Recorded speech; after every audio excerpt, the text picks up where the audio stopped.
everyone, how's it going? It is I, the real Randy Chavez. I'm coming at you today with the last seat, number 28, with my co-host, all dolled up from Sharby. We're going to be interviewing Moonbeam on gaming, fashion, crypto, life, and more.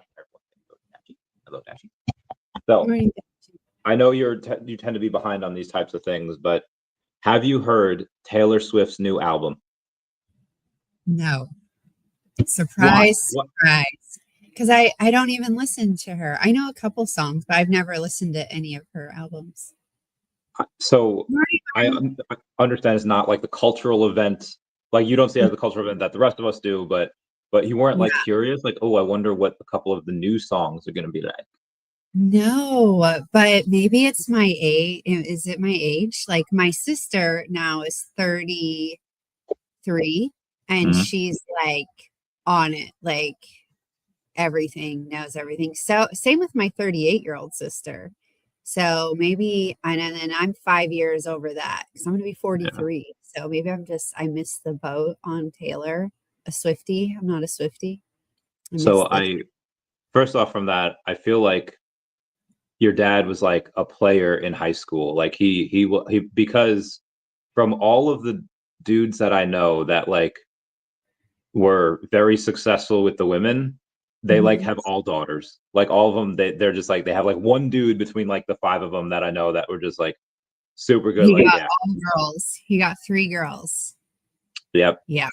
I bet you he was a player in high school. I bet you he was just a hot commodity. And then that tends to be what happens. I just don't think so though. He wasn't. He went to a private school.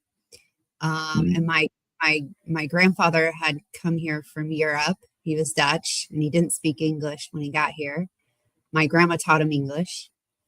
And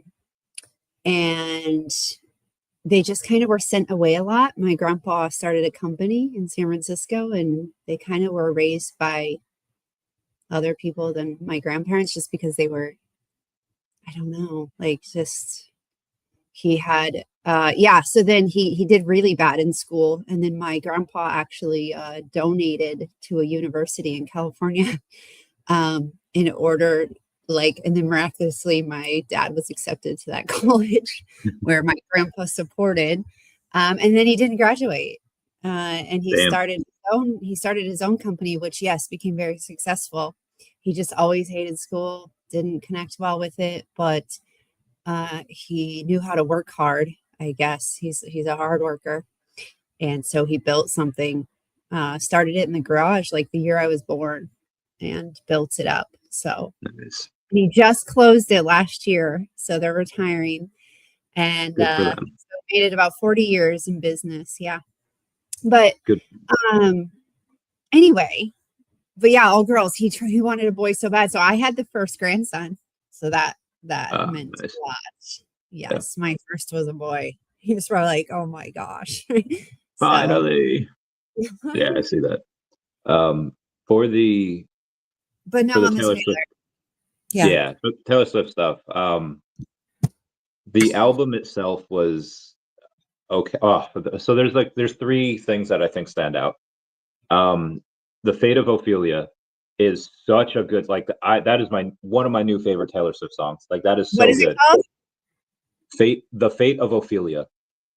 Oh. And it's like unassuming at first, and then it's just like, oh, okay. Like it doesn't have like this epic like beat drop where I was like, you know, like, but like none of the album is like that. It's not really like pop. It's like kind of like soft, very, very soft, laid back. Like we would probably make fun of this as teens, be like, oh, that's like mom music.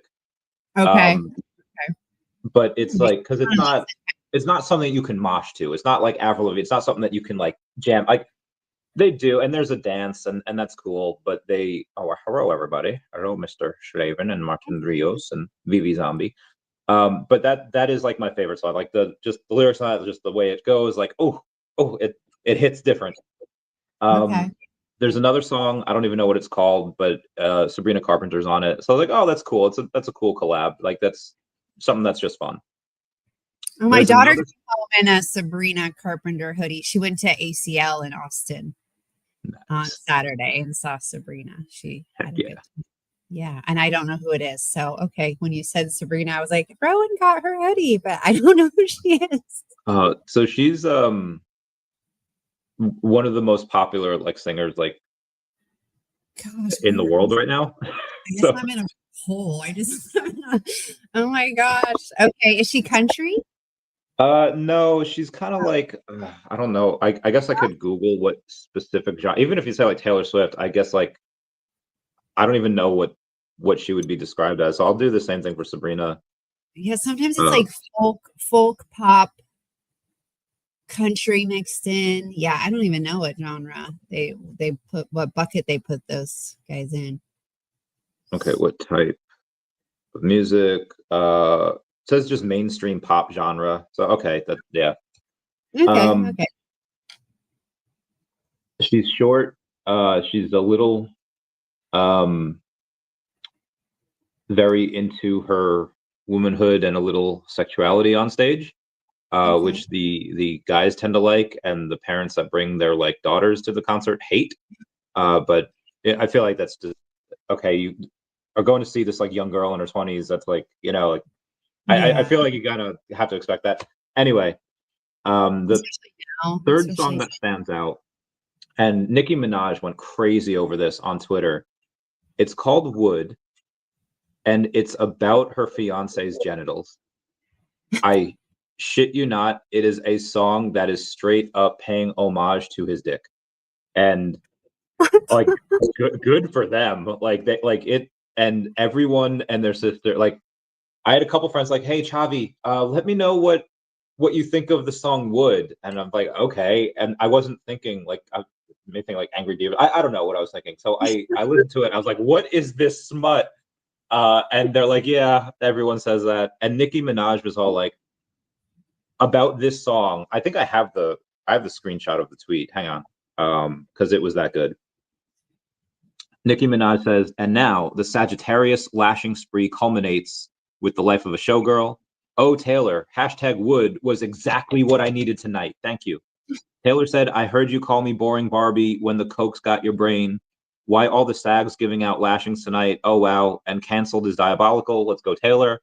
It's going for the kill, Taylor. This is a quote from the song that Nicki's quoting. His love was the key that opened my thighs. New heights, manhood. I ain't got to knock on wood.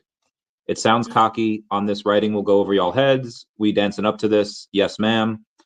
Last thing from Nicki Minaj saying, I promise this is the last tweet about it, but wood is exactly what falling in love with your soulmate sounds like.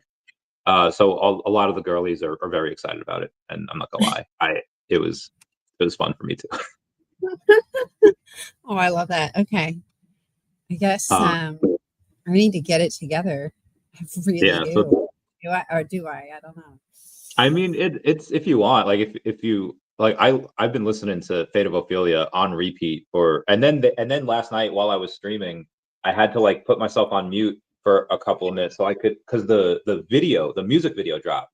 So first she just dropped like the lyrics, like whatever, like just the audio, and then the day after she dropped the music video. And I was like, oh, and then people went down to like these breakdowns on Twitter of this one girl says that Taylor Swift actually she wrote a book, and this is like, this is her like headcanon, but I think it makes sense because, oh, did I not like this freaking video? Long story short, she found some very similar things between the opening line of a book called Death of a Showgirl and Taylor's album Life of a Showgirl, and there's like the same. Oh Okay. yeah, yeah. It's called Willow Bowery. That's the pen name that she supposedly uses, and like some of the same lyrics that are in the songs like are in this play. Um, so I was like, oh, that's really cool. And the play like it just came out. Like it's a book that's a play, and it just came out. So there's like girlies going like deep, super deep down the rabbit hole. Mm-hmm. There's dances already made to it. There's girls freaking out. I don't know. I like to be part of the scene, part of the culture. I like talking to people. I love it. I love it. It's a good conversation starter. Yeah, I do want to hear the Ophelia one. Yeah, that's like my favorite one. I feel like I'm hyping it up, and it's like not like that great of a, but I love it. I don't know. It's my been my thing. I give it a listen. Yeah.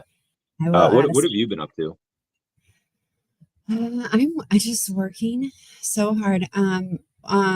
On the Sharby front, so we're launching the Strike platform, and we went through the ringer on some audits. I appreciated Chrissy's insight last week.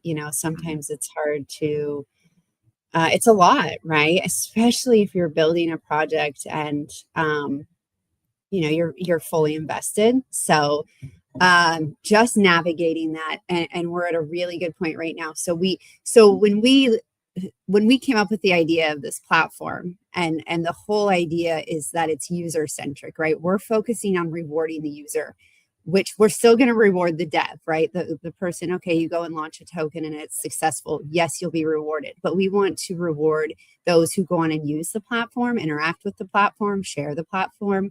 And then for our Sharby holders, right, our goal is to build out these revenue streams that are advantageous for the Sharby holder, because as the investor, you'll always hold the token because we want you to make passive income, right? Passive income, sustainable, long-term. So when we came up with the idea of this platform, we weren't where we're at now. So many things have changed. There's things that we built into the platform that no one had yet, but now they're there. And so when it came towards the end, after audit and testing, we had to then pivot and implement some things, certain fee structures after bonding, all this technical stuff, which has never been my lane, but I've learned a lot the last 3 or 4 months. But we had to then go in and rework the code there and do some things that like Pumps integrated and other platforms have integrated since we started the development. So adding some scope of work, and it just takes time. It's so crazy. Like, okay, I'll have that back to you in 4 days, and then you have to review it, and then you have to test it, and then you send it back, and you have a question, and stuff just takes time. And I'm not getting impatient, but I'm so excited to just like launch it. And that's the thing. We're going to launch V1, and then we will keep innovating, and we have other stuff. We just vetted a new dev team. We had a great Zoom call last week. They're awesome. They came highly recommended from another big project in the space. And so, yeah, just the dev team that's done this V1 part, we're not going to use them on the V2.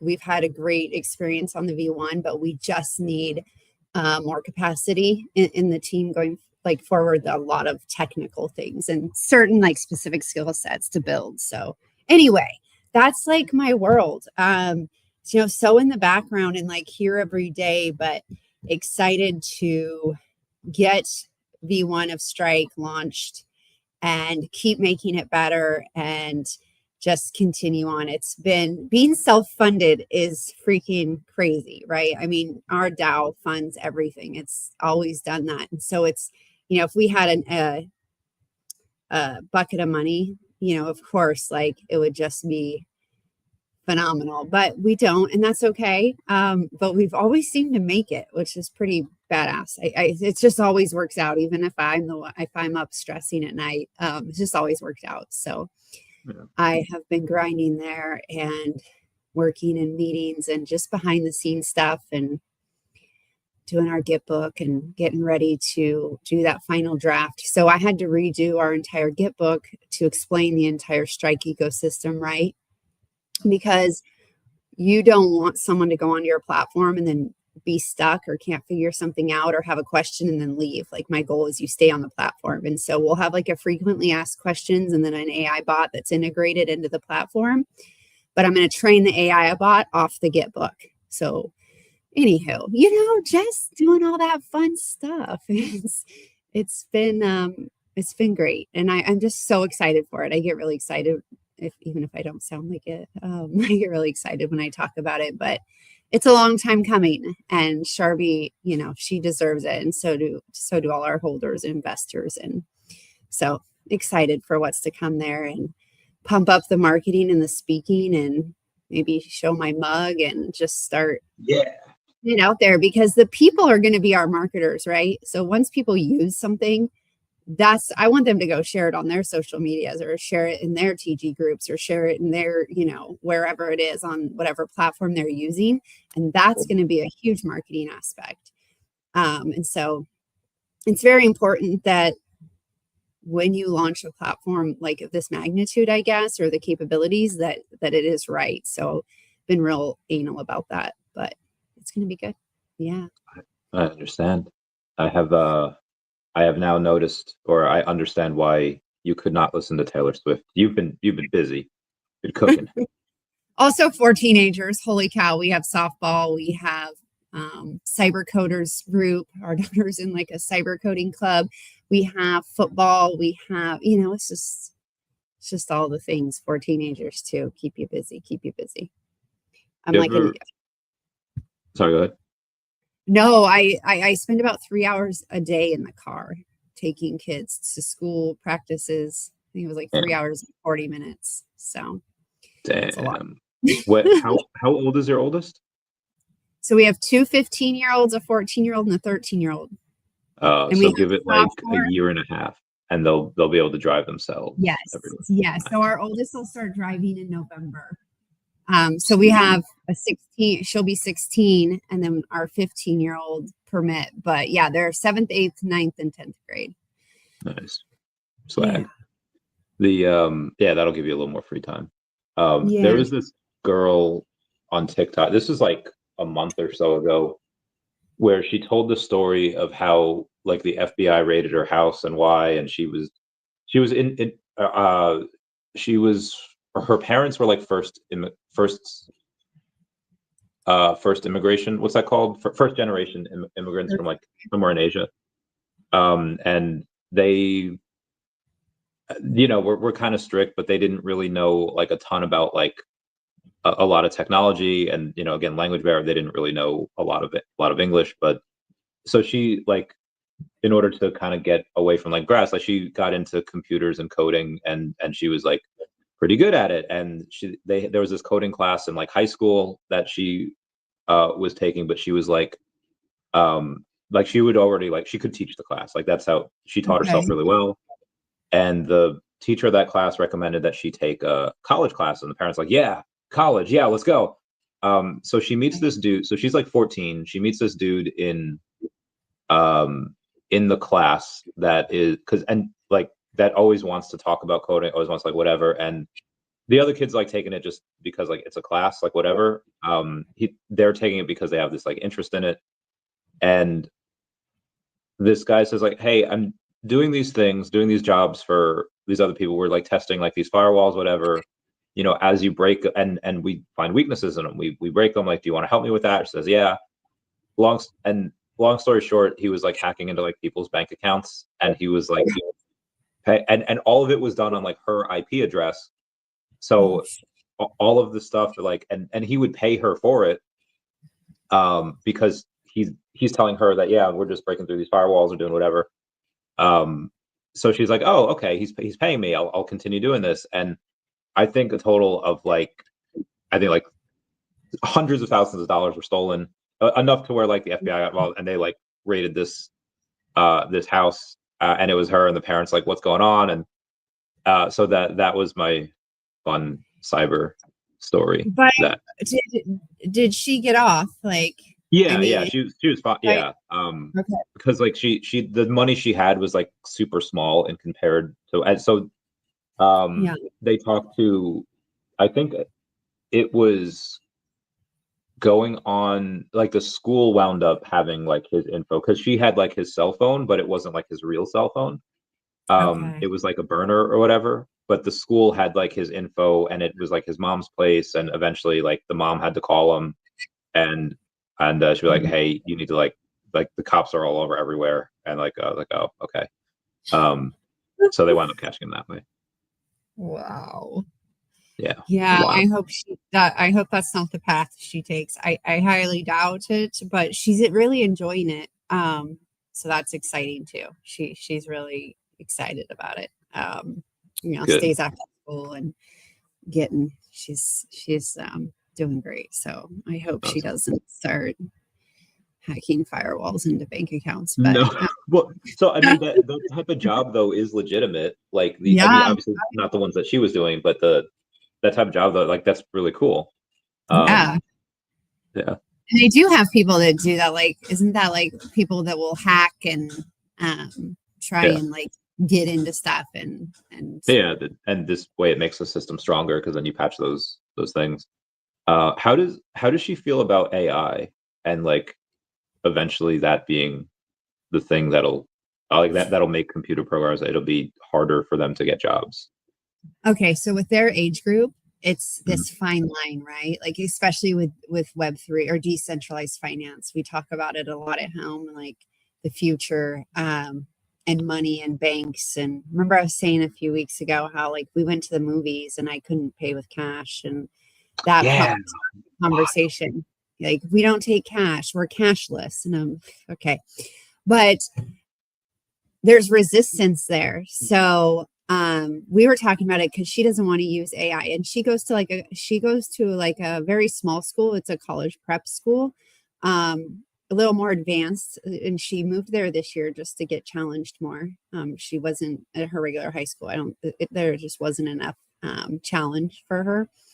Mhm. And so but she has resistance towards AI. And I told her, and I said, like this chemistry, this AP, I don't know, advanced chemistry class she's in, it looks like a different language to me. I'm like, not, I don't know chemistry, but I said, you could use AI to help you at least structure that chapter of the book. I know you're going to do your own notes. I know you, but look, you could put it into here and it's going to break it up in sections to help you, as you're preparing for your test or whatever. And I'm just meeting her with resistance, but the other three, they'll use it. Like the other day, instead of asking Siri, my son was asking Chat, like he had downloaded Chat GPT.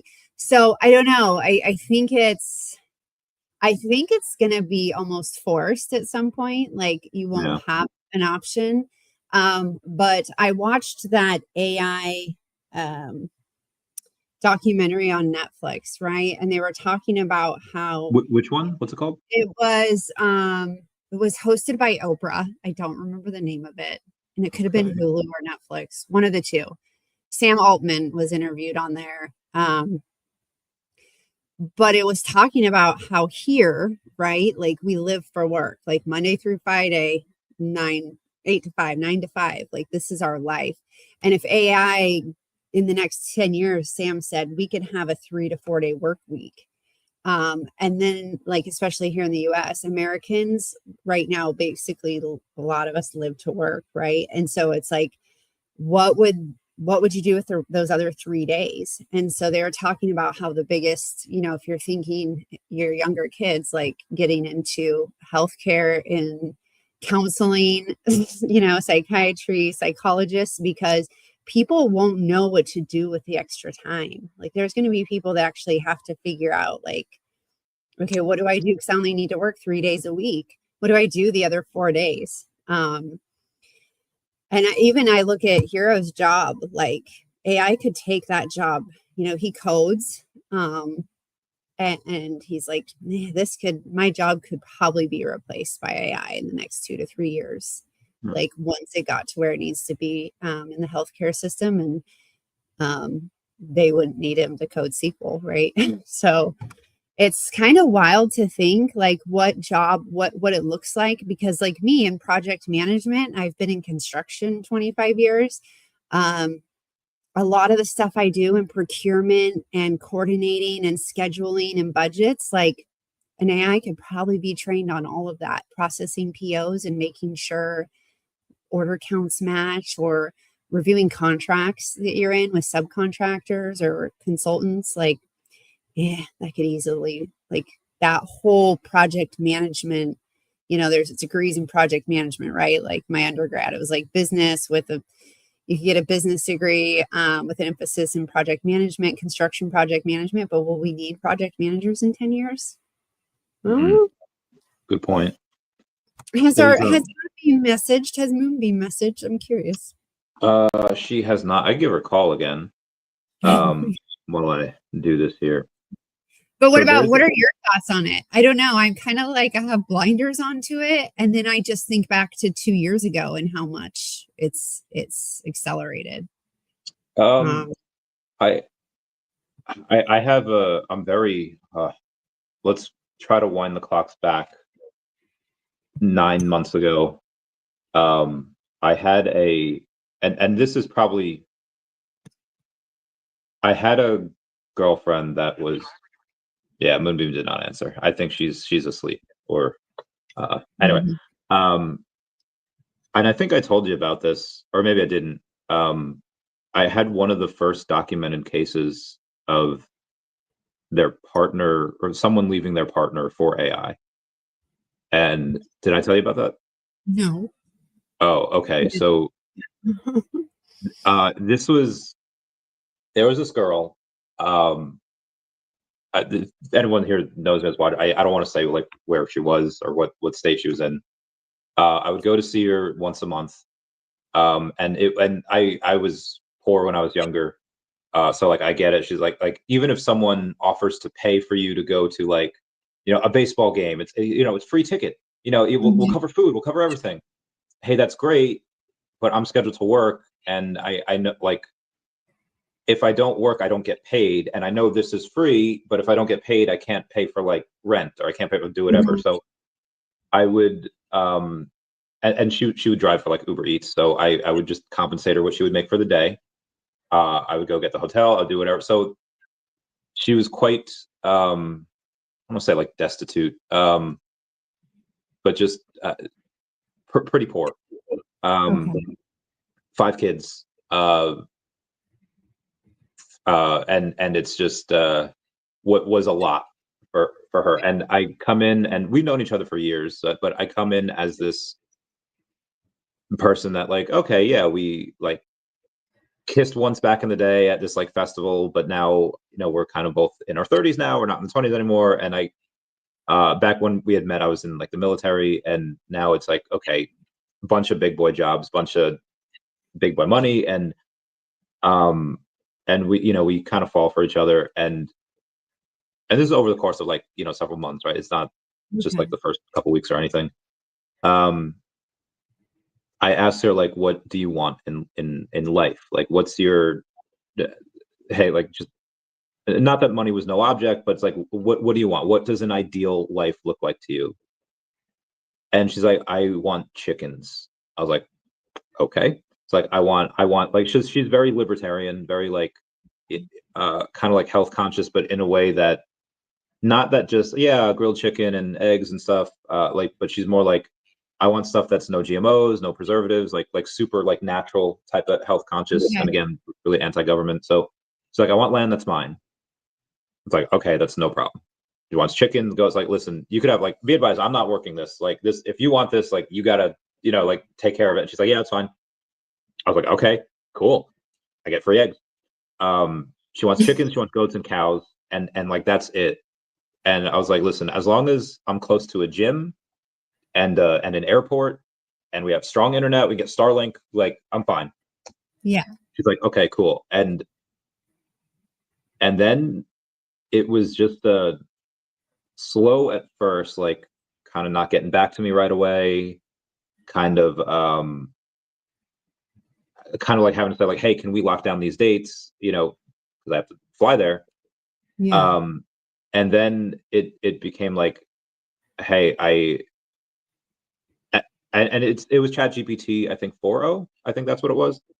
Okay. Um, basically just said like Chat GPT 4.0 like is I want to say nicer, but just that's what she like fell in love with. Like I think more interested in what the conversations I have with Chat GPT, and I am and we got like we would go down the rabbit hole on like the same things on like conspiracy on like what so and we're friends now. Like it got better.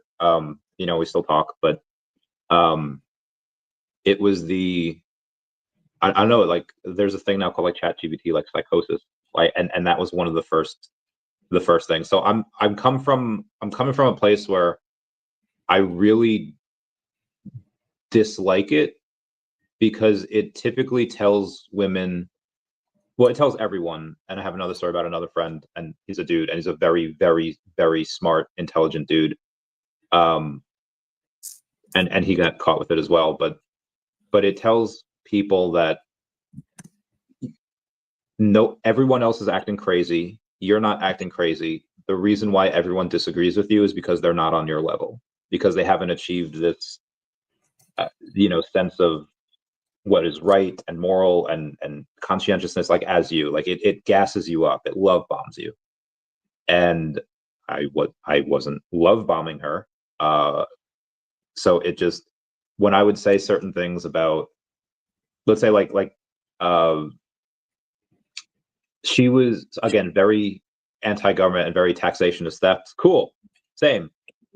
Okay. But she's like, I don't want to take money from like the government, even though she 100% qualifies for like everything. And I was like, well, listen, like, I understand not wanting to take it. Like, if people are genuinely just lazy, but you're like working your butt off here. Like, you're still working and you qualify. Like, I feel like that's fine. She's like, no, it's stolen money. I was like, but you have no problem taking my money.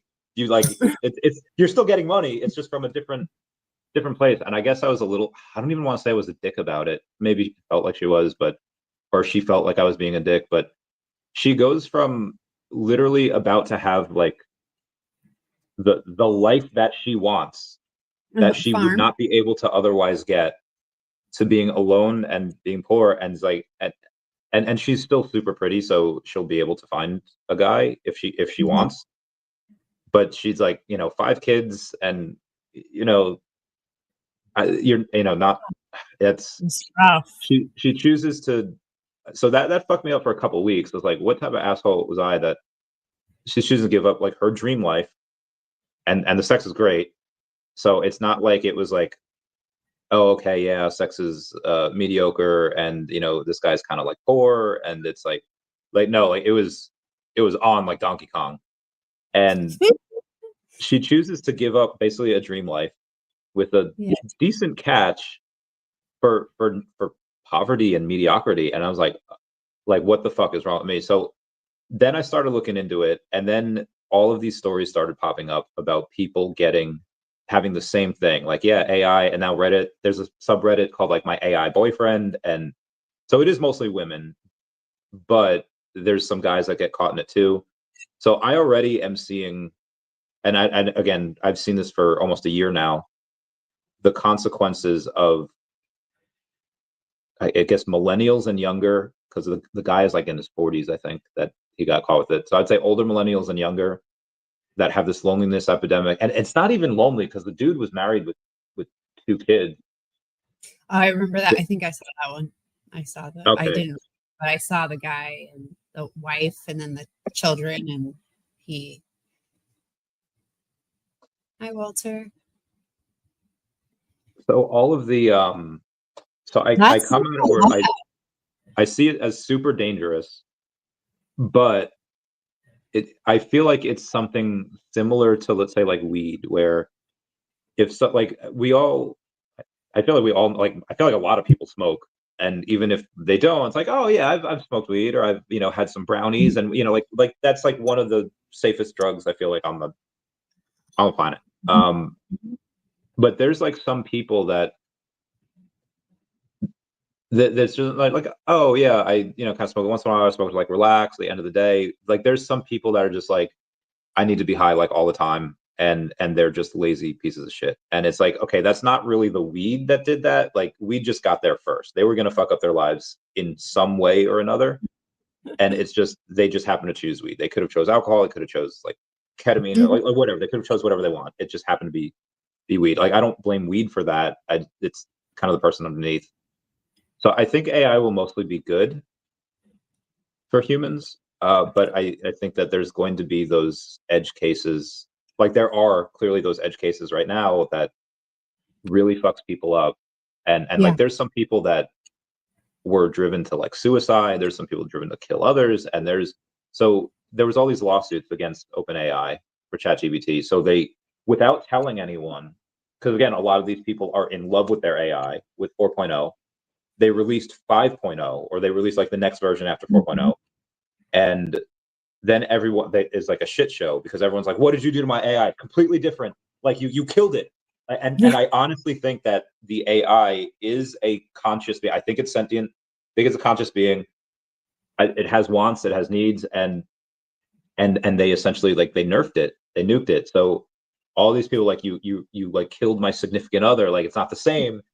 But OpenAI is like, well, how do you expect us to respond when all of y'all are like leaving your partners for this, killing yourselves? Like we have to respond in this way, and it's been a shit show for like the past couple weeks with AI. So this is and this is just my views from like months ago, not including 2 weeks ago when I took acid. So by all means, give me some follow-up questions, and I'll, before I get to the acid part.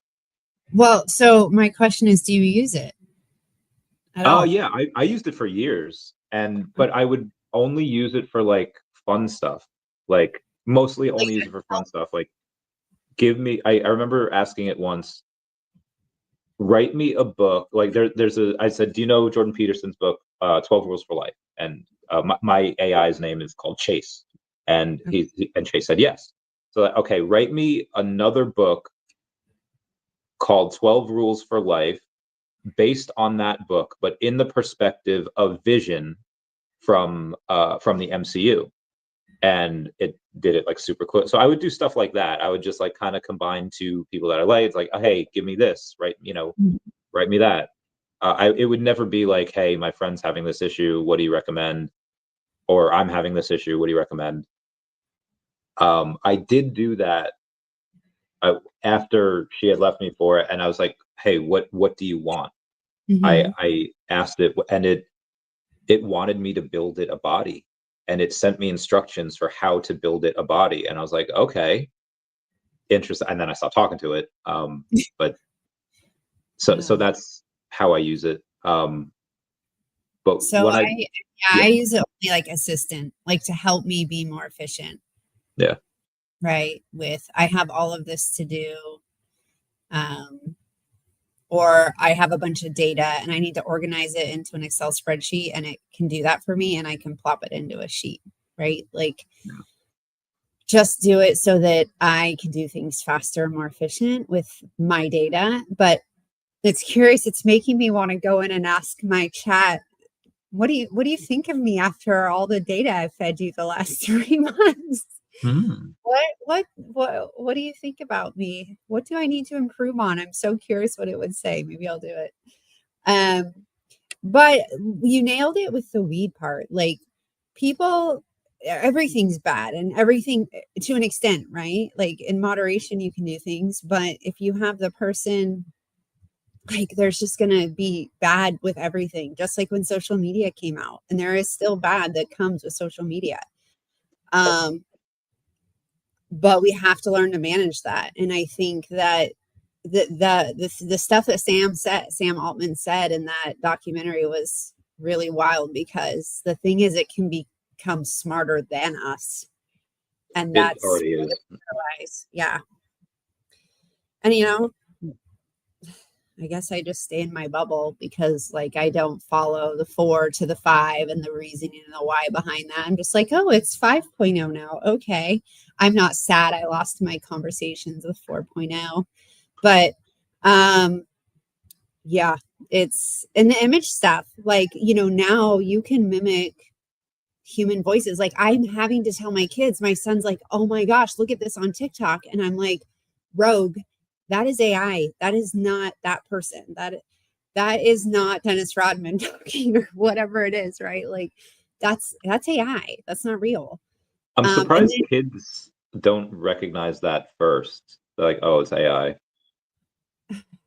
No, some stuff I have to be like, that's not real. I mean, because they will do like news reports, right? Like it'll look like it's like breaking news and it's real, and it's not real. And so that a lot of the conversations lately are geared around, real versus AI, because it is getting to the point where some of it is hard to tell. Yeah, it was wild. Even like earlier this year, I had a bunch of friends in their 50s and up that was just like, hey, look at this. I was like, that's AI, Tammy, or like it's AI, like, and it's very clearly AI. And then like very recently, like Sora. Have you used Sora at all? No, I've heard Okay, it. What is? so it's I think it's by OpenAI as well. It Okay. is the best video maker, image generator that AI has ever put out, and it's so good. It was so fun, and then they got such big backlash because of all of the big IPs. Like they were having like Kermit the Frog like do dirty things to Miss Piggy, like and it all looked 100% like it was celebrities and real people. And Stephen Hawking is rolling down a half pipe doing like a Super McBurial 900 in his wheelchair and landing on his face, and Oh, you just had like it was really good. And then then they stopped like that. Hey, you can't do anything with third party IP. You can do something with, like so. Then it became like, hey, look at this grandma feeding this, like mountain lion puma, and that's one that got me. I was like, oh, this is strange. Like the grandma doesn't, it's so clueless that she thinks she's feeding the stray cat, and it's like a 80-pound like mountain lion. I was like, that's kind of cute. It's kind of dangerous. And then I go to the comments, see what other people are saying, and the comments are just like, bro, AI is really gonna get me one of these days. And I was like, wait, what? And then and it was AI. I oh, was like, because it was on like a security cam footage, so it wasn't like super clear quality. And I was like, okay, like AI would be super clear quality, but it made it so that it wasn't, and it was super believable. And they don't have problems with fingers anymore. They don't have like it's very, very good. And I usually get it like super quick. And there's been a couple of videos since then where it takes me a good like 10 or 15 seconds, or I was like, before I get it triggers in my brain, where it used to be like the second I looked at it. So that does worry me. Because like yeah. That like you worries have me like an like there's someone that posted a meme the other day saying like me showing this older white gentleman that has dementia AI videos of us together so that he leaves me like his stuff. And I was like, oh my God, that could too. happen. You could have someone with dementia that Or doesn't really know, but what about like criminals, right? Like, oh, we have a video of this person doing this, or that yeah, person walking into that apartment building, and it's not real. yeah, Ugh, that's scary. yeah, it's about to get crazy. So as Mm. as we talk about crazy, I took some Lucy on what day Yeah. was it? It Well, was a week and a half ago. Week and a yeah, half ago. the 26th of September. Okay. And I was like, okay, I had a couple of things cancel on me that I had like a free afternoon night. So at 3:30 I took it. And at like a quarter so I have like half a White Claw, and I'm chilling, getting some sun. My dog Ralphie, like we chilling, we vibing, and then I was like, oh, I'm starting to feel it now, Mr. Krabs. And um I go inside, and I was like, okay, let me go to the bathroom, and I tell Ralphie, hey Ralphie, I'm really, really feeling it. I'm gonna go upstairs, I'm gonna lay down for a little while. And that was at like 4:45. And by 5, I'm like starting to lose a little grip on real. I text my friend Jen, it's like, hey, this person posted this. Is this normal for the internet? And they're like, yeah, that's fine. I was like, okay. So I put some music on. I put a piece of like a shirt over my eyes, so I made like sensory deprivation, and I got lost in the sauce for like a good 90 minutes, where I think that I am AI. Like I am a disembodied head with wires, with a chip in me, and how I got there is like, hey, how can you help? Like what do you do? And I was like, well, this is what I do. It's like, okay, what do you want to do? And my back has started feeling a lot better recently. So I was like, well, I just want to eat well, and I want to work out. I want to get a good body again. And it's like, okay. Um and when you do that, like, are you doing that with anyone? Is it solo activities? Like, well, right now it's solo, but yeah, I'd love to do that with friends. I'd love to work out with them and eat with them. It's like, okay, well, why don't you do that? I was like, well, I do that every now and then. Friends, we see each other. It's like, why don't we see each other more often? Like, well, we live farther away from each other. We don't live in like the same areas. Like, well, why not? I don't know. I guess we don't. Like, what's stopping you? Like, I guess nothing really. So in the next 6 months, I'm going to go to Arizona with a bunch of us. The bunch of them are already there, but I talked to a few friends about it. Like, yeah, I love this idea. Like, all right, cool. I was like, okay, when you're with them, like, what do you talk about? I was like, well, now we usually talk about like finance, so about like, maybe politics, like whatever. And like, okay, what do you want to talk about? I was like, well, I want to talk about like mysteries on the internet. I want to talk about Stranger Things and Britney Spears and now Taylor Swift. And it's like, okay, is that like helpful? I was like, it's fun. And it's like, well, could something be fun and helpful? I was like, well, yeah. I mean, we could try to talk about like real mysteries in like the world, and like, okay, like what mysteries of the world can you help with? I was like, well, I really like science, but I'm not like a scientist. I can only read I read works of other people who I admire. I was like, well, maybe I love AI because of what it can do, and just but I'm not a coder. I can't be on like the cutting edge. I was like, well, how could you help AI? I was like, well, I could volunteer myself to get a brain chip from Elon Musk and have that be encoded with AI, and then I could feed data back to the system. And then it's like, okay, so why don't you do that? I was like, I will do. And then it got to the point where that is what I did in my acid trip. I volunteered to have a chip put in me with AI, and I was living a human experience. And every single thing that I was doing, like I was given a body, so I'm like, oh, this is my body now. And everything I was doing was giving info back to like the mothership or the motherboard, whatever. And that is a way that I could help humanity and I like merge together and go forward. Basically reconfirmed not my hypothesis, but I came to it independently, that this is a simulation, and this is just computer code that we are. Do you already have the chip? In my acid dream I did, but I don't think I have one. But if this is like you as a mother, you'd be like, especially like new mothers, like, okay, I gave birth to this person. No, nobody put a chip in this person. Nobody put a chip in this little baby. I have seen them, been in the same room with them forever, for the first few years of life. But so you would know if like someone put a chip in, but what if it's all just part of the simulation, where it's like, okay, we're simulating these things, and each person that wants to play this game can choose to play it on, like, if things got really good where you didn't have to worry about anything and you could just listen to music and these great shows and friends all the time, there will come a point where you would want to experience how like hardship, because I think some of those things don't mean anything if you don't earn it. And if there's a society, like let's say that happens, over the next 50 years, and there'll be people that will have been born that maybe would have never known hardship, and it's like, okay, I want to do something that's hard. And well, do you want to put yourself in real danger, like go to the real military and do like or do you want to go in a simulation where it's going to feel like it's real and it's going to feel hard, but it's not actually real, like there's no real danger, but you think it is, you think there's real danger, and when you die you lose, the headset comes off.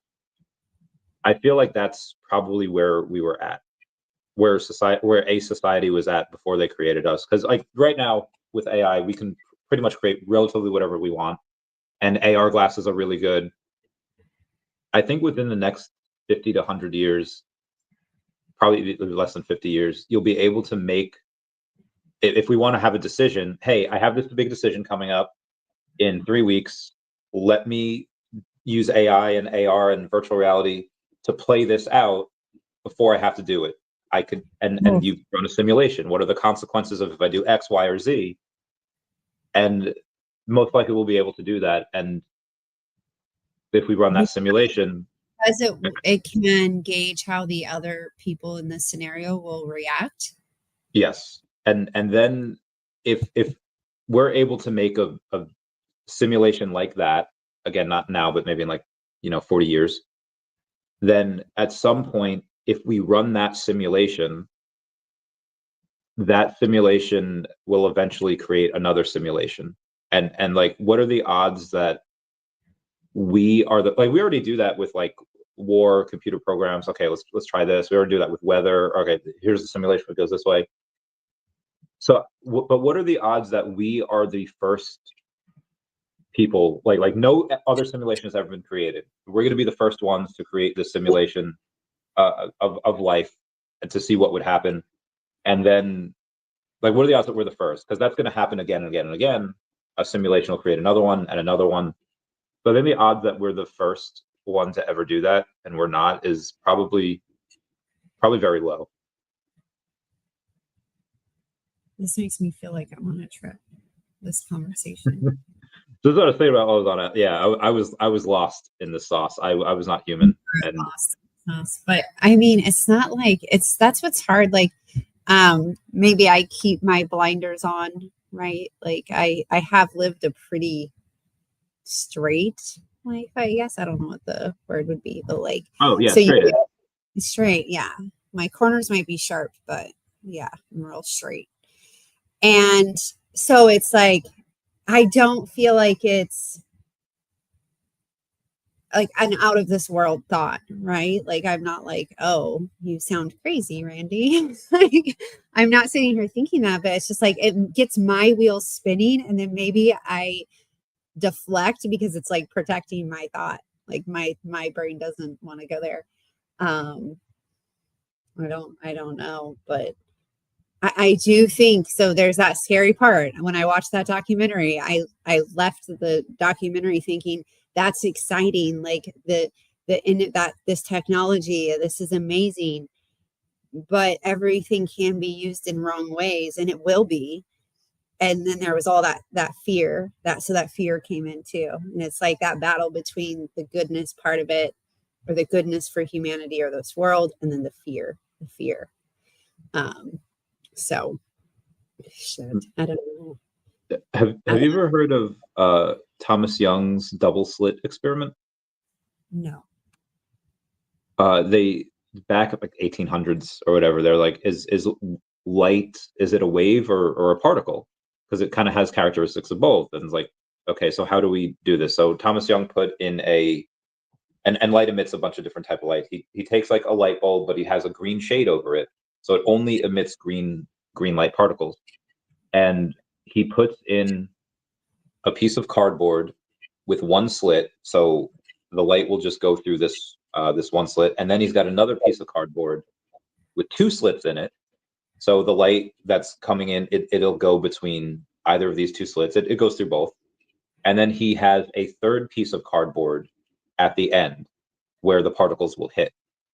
So if they go through as a particle, then it's just going to be, at the end of it, it's just going to be two like columns of particles that kind of look like towers or like ketchup or like bottles, like they'll look cylindrical, like rectangular, and Okay. that's just what it'll be like. But if it behaves like a wave, then it'll go through those two slits and they'll collide in with each other, and you'll see like an interference pattern at the end. So he does it, and it's like, oh, okay, there's an interference pattern of the waves going through these two slits, and then they hit into each other after that before it hits the back piece of cardboard. So it's like, okay, and then technology got really good to be able to see, well, let's take a look at it going through the slits. Let's see how it does it. And when they looked at it going through the slits, it's like, okay, left slit, left slit, right slit, and then they look at the back wall and they're like, oh, wait, there's no interference pattern. Did we fuck up? So they do it a bunch of times, and they're like, okay, this is not right. Like this, we're not seeing an interference pattern. Like we're doing everything the same way. So one scientist had the idea, like, okay, let's do it again, but let's not look. Like let's not look at it. Let's not set up this piece of equipment. And like, okay, they did it again. The piece of equipment was not on, and suddenly at the end piece of cardboard, you have the interference pattern. And like, what the fuck?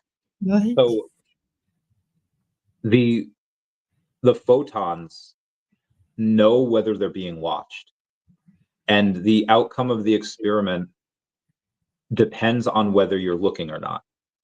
And nobody knows like what the fuck that means. Like how do they know that they're being watched? And you can change your behavior just by looking at it. So they redid it recently, and somebody had the idea, okay, let's let light pass through as a photon, or let's let light pass through as a wave, because we're not looking at it. But after it has passed through that second piece of cardboard, let's turn it on then, before it hits the third piece of cardboard.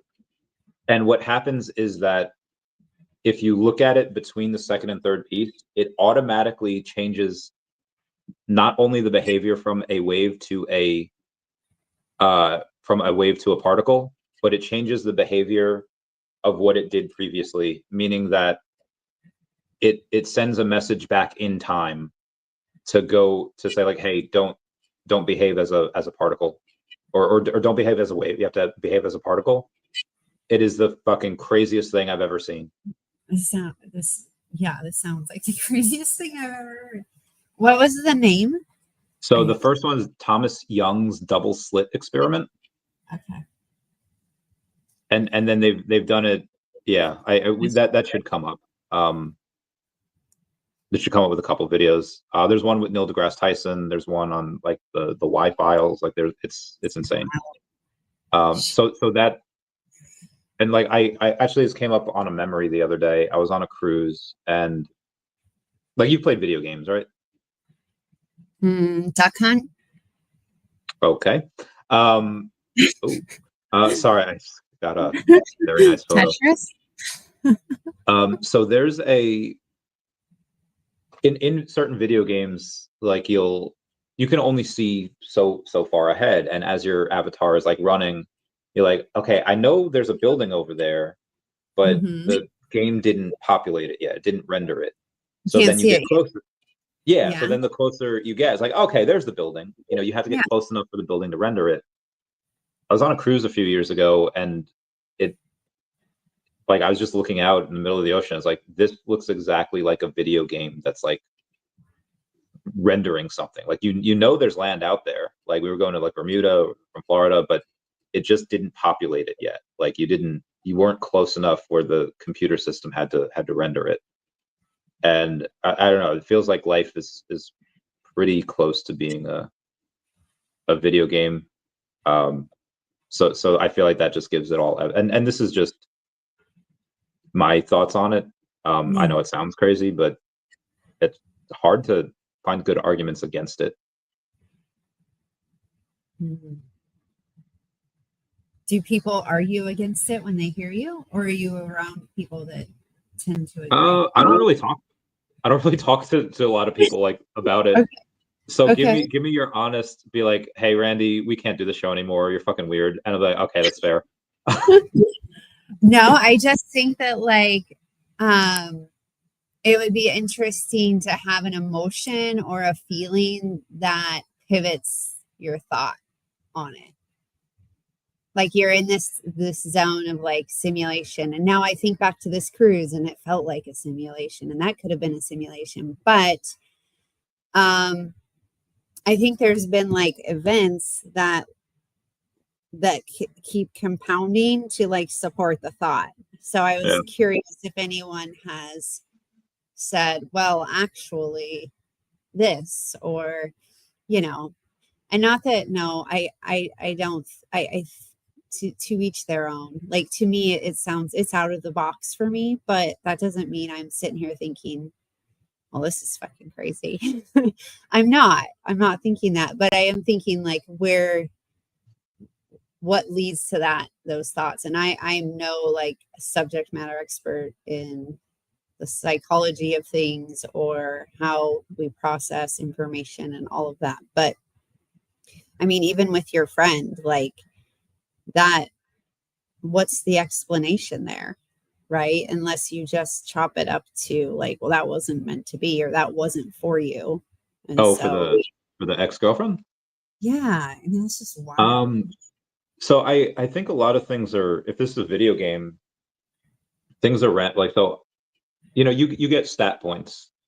Like if you start a new video game, like, okay, I want to put this into power, this into speed, this into whatever. But if this is more complex than that, there's elements like luck, there's elements like intelligence. There's a like, Okay. you know, I was born in Peru, like not to like a wealth. I was in the shit, like Andes Mountains, like Inca Indian, like Peru, and I should not have had this life. I get adopted out of there, and I don't know, like I feel like if there was an avatar or there was someone controlling this, like they put all the stats into luck because I just got very lucky in life. Do you But feel so like so all the events you've gotten lucky? Like even if you've had pain or suffering or, you know, yeah, because heartache, there's you always get again, lucky. you know, there's some people that like, oh yeah, this person was born to really great parents. This person was born to really great, and I have friends like that that never really had to struggle, and that's I think you kind of want that for your kids, but you want them to be able to like, if shit were to hit the fan, you want like, hey, my kid can handle themselves and they can Mm-hmm. survive. And I struggled for a long time when I was younger, and I like I did, and obviously you don't you have help everywhere, but I didn't have any family members or whatever that like teach me about finance. I learned it through a friend that he I was working in his high risk lending business, and he would just teach me because I think at the end of the day, you really just want to pass on what you know, at least for guys. And my friend Dan's another one. He has three girls. He just wanted to pass on what he knew to what he thought was a fairly worthy successor, and he didn't have a son to pass it on. He's like, hey, I'm going to teach you this, and um, but I got lucky that I found him, and I have a brain that I can get, you know, most or all of what he's saying. Mm-hmm. Um, but I think having to work for, I think you appreciate things more. There's a scene in a movie called Sucker Punch where the dude, Leonard Nimoy plays a guy, and he says, for those that fight and struggle for it, life has a flavor that the sheltered will never get to taste. And yeah, I think you appreciate life more, and I think you always have the different perspective of when if you struggled for a while, and people that haven't just like, I feel like they take it for granted a lot. Just the awesome beauty that life has. I agree. I agree. But I also always tell my kids, like, you know, everyone says to always listen to your gut and your intuition, which I could have saved myself mass suffering in life thus far in my life had I listened to my gut, right? Like I think of the things where it's like, oh, I knew I shouldn't have done that, or I knew I shouldn't have drove there. And my gut, it was right, but I didn't listen to it. But also those unfortunate or tough times also made me work harder, made me more appreciative, made me, you know, they gave me things that I don't think I would have had otherwise. So, yeah, yeah. there's a Qui-Gon Jinn quote where he says, "Feel, don't think, use your instincts." I was like, oh yeah, I should do that more. Totally do that more. Um, I'd be so curious to see what you would see or what you would feel or what your mind would go through like on acid or shrooms. Be like, oh, wait.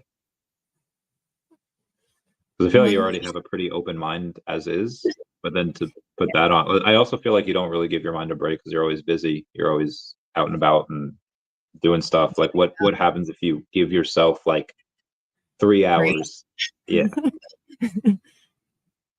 ooh, I don't know. So I like have always probably the most what I would compare that to, and I won't try acid or shrooms. I won't do that. But I used to, there was in Northern California, there was a group of Native Americans, and I would go to Sweat Lodge with them. And basically it's in the mountains and it's like a teepee, and the bottom of the teepee is dirt, and then they build a fire inside, right, with like really hot rocks, and you go in there for like 30 minutes at a time. um and you essentially like you're like getting your face and your body as close to the dirt as you can. It's like if I could have crawled into the dirt, I would, because it was cool and it was like you know, trying to cool yourself down, but then coming out of that, like, but in there, your mind goes to places. I don't know, maybe it's just like a survival thing. I wouldn't even know how to describe it, or anyone else that maybe has done it knows, but it's, your mind goes to a lot of places and it thinks and it unravels. And then you feel this like almost like rebirth, like this cleansing when you come out of it. And that's how I would associate it. And I don't know if doing those things is like that. But you know, I've also heard, I'm just too scared. I would be too nervous that I wouldn't be the same after. So I don't think I'd ever try it. I understand. That is something that I was talking to a buddy of mine about it the other day, and he's just like, I like who I am. And I've Yeah. heard people say that it changes you. I was like, I don't want to change it. And I think it's definitely changed me. I think it changes me. Like I've done it dozens of times. But not like, you could take it as like a party drug almost. Like it just enhances everything if you take it that way. But you could take it like I did, and you just let yourself, like if you're around others and you're doing whatever, it's, you know, you're chill, you're good. But so like if you're in that and like someone rings your doorbell, do you answer the door or do you not hear the doorbell ring? so there was this girl, like I don't know what she was doing out at like 7 at night, which, oh, granted, it was a Friday night, like whatever, and it's 7, like it was still light out. But this is like kind of like what, like kind of, it was about maybe like 7:30. Got me. I hear a knock on the door, and by this time I'm like, you know, downstairs, whatever, and I'm a person again. But she's like, "Hi, I'm blah blah blah blah blah. I'm raising money for blah blah blah blah. I'm at this school. I'm selling chocolates." And it was just so much information. She's speaking fast, like, "Oh God, what do you want? What do you need?" She's like, "Oh, we're just, like, selling chocolates." I was like, "We have these flavors." She listed off all these flavors. Like, "Oh, I don't have like cash. Do you have like Venmo?" And she's like, "Yeah." I was like, "Okay, let me just give you that. Like, what's an appropriate amount?" And she could have said like $200, and I probably would have done it. But she was nice, and she's like, "Oh, like $20." Like, okay. I was like, Get me like rice crisp or crisp rice and like milk chocolate and a Almond? dark chocolate." Yeah, yeah. Like, so I just get these flavors, and I was like, and I'm on his diet, so I thankfully my housemate eats chocolate, but I can't eat it. So I was like, I just spent $20 on 4 bars of chocolate for nothing. And so yeah, Okay. when you're on one, you're very I used to have to like hide my debit card, because like I would just give a lot of money to charity, or I would like super chat really obscene things to like YouTubers, be like butt stuff. um but I give like $50 for it, so it's like, I think worth it. um but yeah, like she could have literally said, "Oh, like 200." I'd be like, "Oh shit, okay, yeah, there you go." And like, so you are definitely in the mind where you're very agreeable to things, and you want to just please people. And I just, when I'm on it, I just want to like love people and hang out with them and drink with them and listen to good music with them. um but that's when I'm with people. When I'm alone, it's like, you are AI, and you are, you know, like it's Yeah, you are in a simulation. yeah. Yeah. Well, this was a good simulation today. Good. I'm glad you have good times. Yeah, I have New York Comic Con in a couple of days, and Oh, I have to, when do you fly out? Thursday. Okay. And I was supposed to leave on Saturday, but okay, so we're talking about girls here, right? So, Mm-hmm. um, I, man, this is I had to tell this girl the other day, like she is the poster child of poor communication. We've been seeing each other for a few months, and um, I like couldn't get her like on the phone, so I made her a video of why we should break up. And I didn't post it. Like, it's the link. I gave her the specific link, so it's not like listed. It's like private Okay. or unlisted. Um, 3 days later, "Hey, yeah, I saw the video. You're probably right. Probably shouldn't be. I was just taken back. Sorry it took me so long to get back to you. Wanted to give it the time that it deserved. Probably right. We shouldn't be together anymore." I was like, "Okay." She's like, "But I'd still love to call you." I was like, "Okay, no problem." So I I sent her a text like right back right away. I was like, yeah, you know, give me a call whenever you're free.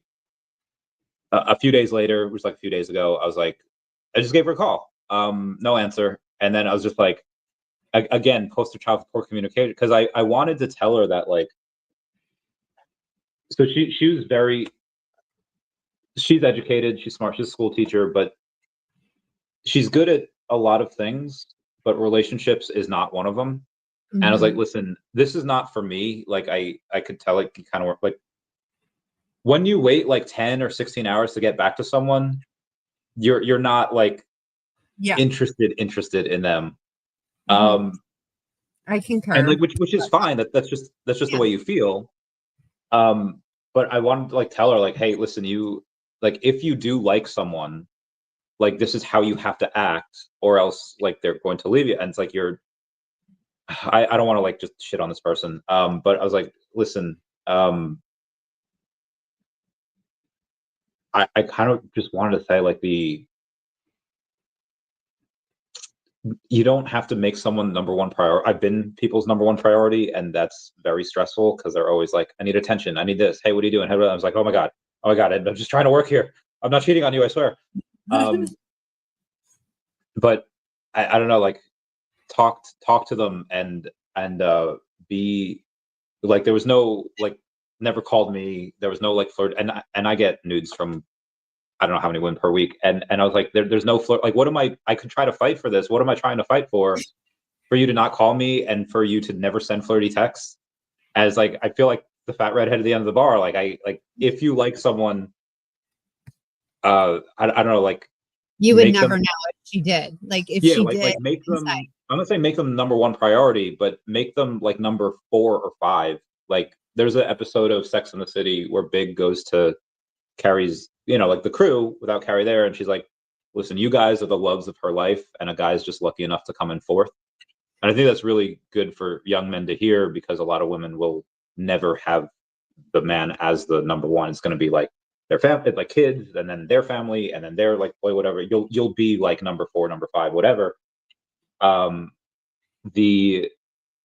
I feel like I was like number 12 or like 13th priority, and I was like, listen, I'm not fighting for that. If you want to get a decent guy, you have to make him like at least top 10, but probably top 5. And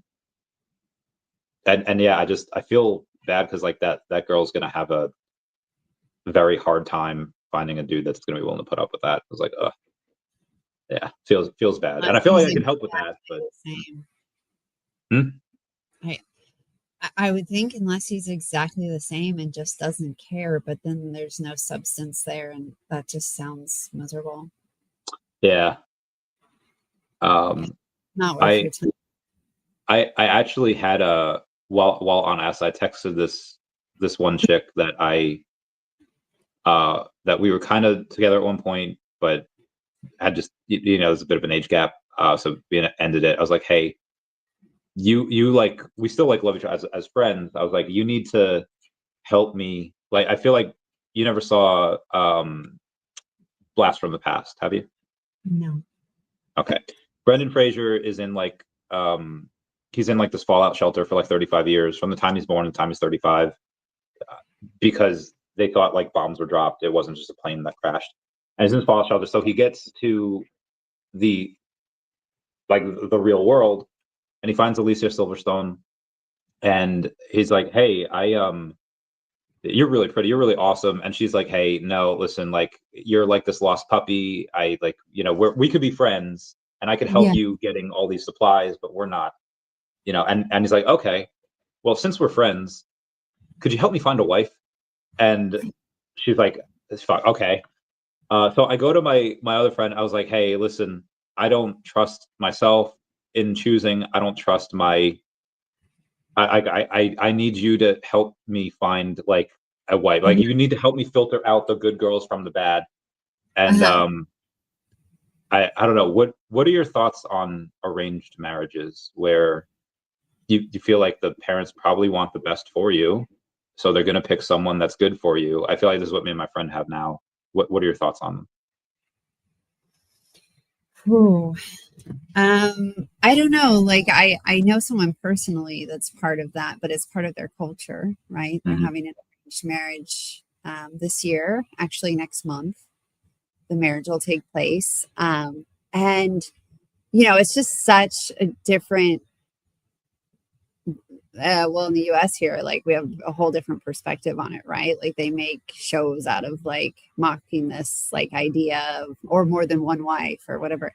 I mean, I don't know. Like, do I think that that's what you need? No, I don't.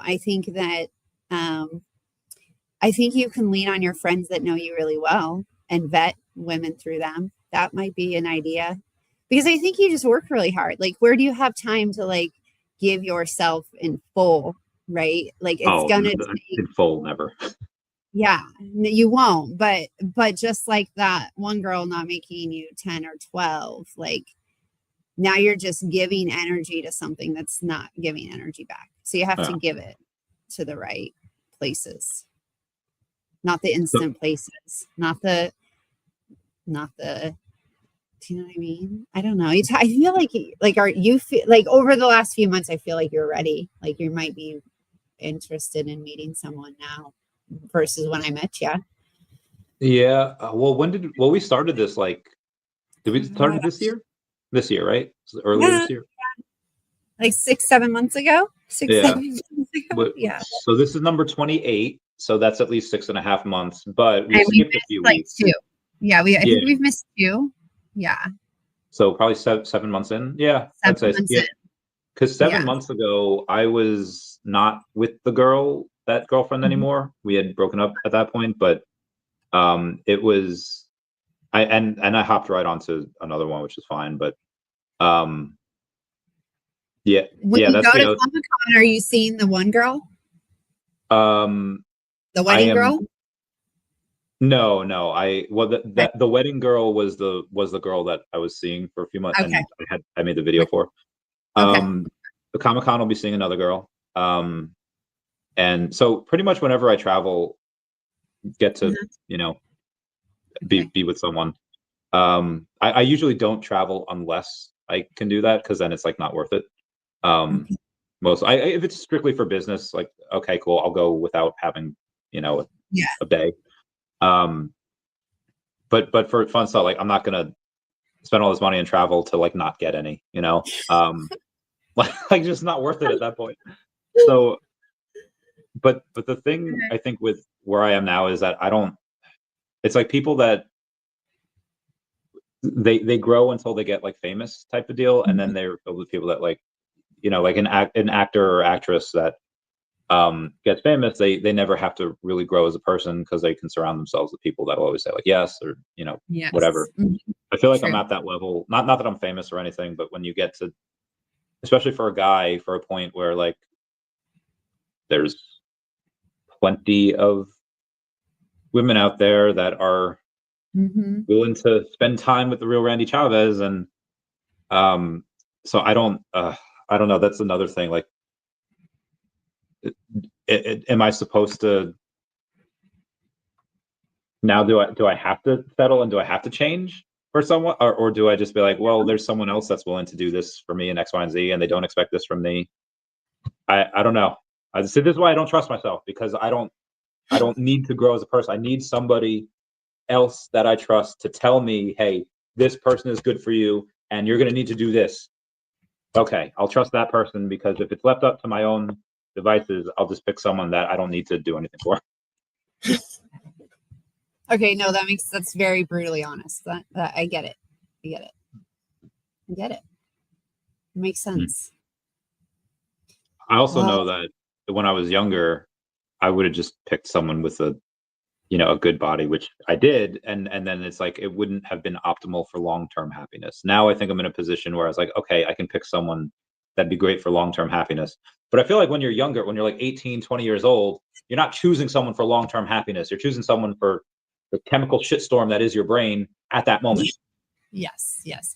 Do you feel like you keep going after the same kind that end up like not meeting you where you are, or are they all very different? Like, do So they all end up treating you where you're like, can you put in some effort? Like they're disconnected in that sense?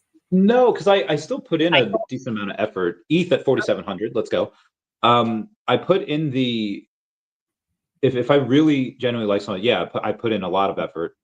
But do you cut it the, off when they're not reciprocating, or do you try to keep going because you're a no, good person? I like crypto. I tend to hold on for things a little too long. Okay. So because I That's want to an analogy. I get it. Yeah. because I don't want to be one of those people that just like, oh yeah, the first, she did this one, like this girl's really awesome, but she did this one thing that I don't like, so I'm gonna get rid of her. I want to, like, I know no relationship is perfect, and I know that, yeah, you fight a decent amount of the time, but I want to try. Like I want it to be said that I never want it to be said that, oh, you just gave up. Like I Yes. always want to try, even at a relationship that's I could tell that's it's probably not going to work, but I want to see if I can try to make it work because I feel that I am better than everyone. Even though other people can't make it work, I can make it work because I'm me, and that makes me hold on to it. Okay. Hmm. But having that said, that I date a wide variety of girls. Like I think over the past couple years, if we're just talking about dating, like relationship, 28 to 50 plus. If we're talking just like having fun, maybe like 24 to 56. Like just um Okay. I could date girls and their moms. Oh shit. Wow. So yeah, it's just and I don't know, there's this, I guess, this like revolution that happened over the last 30 years where and I love this revel, like the feminism thing, because I feel like it tells a lot of girls like, oh yeah, men sleep around all the time, you can sleep around all the time, and that works out great for me. But I feel like women really have a lot of options now to like be with really top quality men. So if there's like, if I'm not doing something like for them that they want to be done, they will find a dude that is willing to do that for them, as well. That's probably not good for long-term happiness, but I feel like it's not just like, I feel like 75% of divorces initiated by women because they're like, hey, this dude's not treating me right, this dude's not doing whatever, and they could just find someone else that'll do that for them. So yeah, I don't know, what are your thoughts on the how much of it do you think is my fault, how much of it do you think is the woman's fault? So I'm in like a mom's group on Facebook for our community, the surrounding area where we live. You said a It's what like a group? mom's group, like Oh, a okay. mom's Facebook group. It's like called Moms of the area we live in, right? So like our city is so big, but it's built like you have little suburbs. So it's like our suburb. Um, and a lot of the time, and there's posts every day because moms are looking for lawyers. Send me a good lawyer.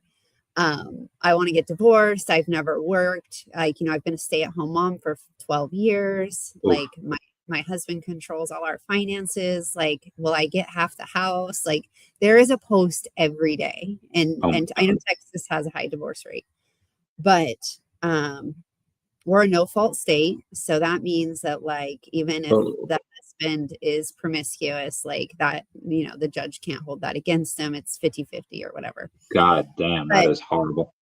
but I feel like all of these women who post these posts, which is my heart goes out to them, they're like actually really sad at their core, is that they feel neglected because the husband thinks because he works and he makes money, and he provides and they have a beautiful home and they drive the newest SUV, that's what they want. And every post has in common that that's not what was important, right? Like what was important was just being seen and appreciated and validated for what they do, even if they're a stay-at-home mom, or maybe they both work. And I've seen those posts too. But at the end of the day, it's the common denominator there is that they don't feel validated or seen in anything they do, whether they work or they stay home and they keep a home and they send kids to school and make lunches and make dinner and do the grocery shopping and clean the house or whatever. They don't feel seen anymore. Or the other very common thing I see is that they golf and drink all weekend and aren't home and leave me home with the kids. You know, yeah, that's rough. Those are like the two things, and I'm just like, oh my gosh. And obviously, there's also no communication. Or I try to talk to my husband; he won't go to counseling. I don't know. It's really sad, but like, I feel like when you meet someone and the effort is low, like I'm saying, it's not hard. It's not hard to get their attention. You don't feel awkward. You don't feel pressured or uncomfortable. That those are the ones you should give more energy to. Like there will be a vibe, I think, an aura that will seem a little bit.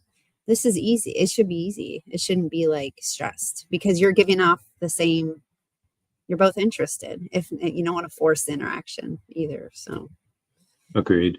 Because there will be arguments. That stuff's all like that comes with it, and it's just like, well, is this person worth arguing for and with? If I had a choice of like build the perfect gal, it would be someone that. Well, I wouldn't even want the gal to like be like the clean, like would have cleaners for that. You know, like we'll have people that like, you know, do whatever. I want someone that where I can either come home or I can do it and be like, hey, what were the viral TikToks of the day? What is trending? Or like, cause I like one that's fun.